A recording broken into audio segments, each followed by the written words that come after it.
Friends, ಇವತ್ತು ನನ್ನ ಮಗಂದು school second day, first day ನಾನು ಹೋಗೋಕ್ಕಾಗಲಿಲ್ಲ. ಹಾಗಾಗಿ ನನ್ನ ಮಗ ಅಪ್ಪ ನೀನೇ ಕರ್ಕೊಂಡು ಹೋಗ್ಬೇಕು ಇವತ್ತು ಅಂತ ಹೇಳ್ದ. ಅವನಿಗೆ ಸ್ನಾನ ಮಾಡಿಸಿ ಡ್ರೆಸ್ ಹಾಕ್ಸ್ದೆ. ಅವ್ನು ಡ್ಯಾನ್ಸ್ ನೋಡಿ ಯಾವ ಥರ ಡ್ಯಾನ್ಸ್ ಮಾಡ್ತಾನೆ. ಫುಲ್ಲು ಹ್ಯಾಪಿ ಮೂಡಲ್ಲಿ ಅವನೇ ನೋಡಿ. ಇವನ್ನ ಸ್ಕೂಲಿಗೆ ಕರ್ಕೊಂಡು ಹೋಗ್ಬೇಕು ಅಂದರೆ ನಮ್ಮ ಮಿಸ್ಸಸ್ಸು ಮೇಕಪ್ ಮಾಡ್ತಾವ್ರೆ, ನಮ್ಮ ಅಜ್ಜಿ ತರಕಾರಿ ಕಟ್ ಮಾಡ್ತಾವ್ರೆ, ಅವ್ರು ನಮ್ಮ ಅತ್ತೆ ಊಟ ರೆಡಿ ಮಾಡ್ತಾವ್ರೆ. ಇನ್ನು ನಾನು ಸ್ಕೂಲಿಗೆ ಕರ್ಕೊಂಡು ಹೋಗ್ಬೇಕು ನೋಡಿ. 4 ಜನ, ಒಂದು ಹುಡುಗನ ಅದು ಪ್ರೀ KG ಕಳ್ಸೋಕ್ಕೆ 4 ಜನ ಕೆಲಸ ಮಾಡ್ತಾಯಿದ್ದೀವಿ. ಡ್ರೆಸ್ ಹಾಕೊಂಡು ಒಳ್ಳೆ ಪೋಸ್ ಕೊಟ್ಕೊಂಡು ಟಾಟಾ ಮಾಡಿಬಿಟ್ಟು ರೆಡಿ ಆದ. ಫುಲ್ಲು ಹ್ಯಾಪಿ ಮೂಡಲ್ಲಿ ಡ್ಯಾನ್ಸು ಮತ್ತು ಟಾಟಾ ಎಲ್ಲ ಮಾಡ್ದ. ನನಗೇನೋ ಚೆನ್ನಾಗಿ ಹೋಯ್ತಾನೆ ಅಳ್ದೇನೆ ಅಂತ ಅನ್ನಿಸ್ತಾಯಿತ್ತು.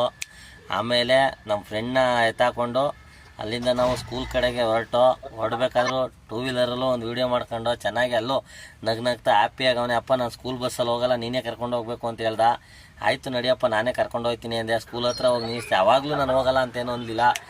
ಕರ್ಕೊಂಡು ಹೋಗ್ತಾ ಇದ್ದೀನಿ ನೋಡಿ ಸ್ಕೂಲ್ ಒಳಗಡೆಗೆ. ಸ್ಕೂಲ್ ಒಳಗಡೆ ಹೋಗ್ಬೇಕಾದ್ರೂ ಆಯಿತು ಅಂತ ಹೋಯ್ತಾ ಇದ್ದವನು. ಸ್ಕೂಲ್ ಒಳಗಡೆ ಗೋದೇಟ್ಗೆ ತೆಗ್ದ ನೋಡಿ ವರ್ಷಯ್ಯ ಅವಂದ.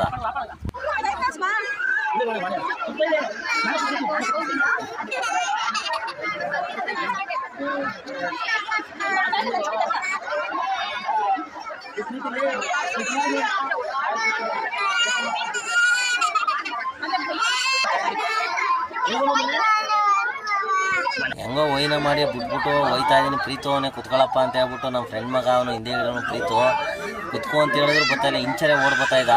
ಹೆಂಗೋ ಅವನ್ನ ತಪ್ಪಿಸಿ ಮೇಡಮ್ಗೆ ಒಪ್ಪಿಸ್ಬಿಟ್ಟು ಅಲ್ಲಿಂದ ಎಸ್ಕೇಪ್ ಆದೆ. ಇನ್ನೇನೇ ಹೇಳಿದ್ರು ಇವತ್ತು ಮಧ್ಯಾಹ್ನ ಆಪ್ಟೆಗೆ ಬಂದು ಕರ್ಕೊಂಡೋಗಿ ಅಂತ. ಸರಿ ಅಂದ್ಬಿಟ್ಟು ಮಧ್ಯಾಹ್ನಕ್ಕೆ ಬಂದೆ. 3:30 ಗಂಟೆ ಸ್ಕೂಲ್ ಇದ್ದು ನಾನು ನೋಡಿ ಖುಷಿಯಾಗೋಗಿ ತಪ್ಕೊಬಿಟ್ಟ. ಮನೆಗೆ ಕರ್ಕೊಯ್ತಾ ಇದ್ದೀವಿ. ಖುಷಿ ನೋಡಿ ಅವನು.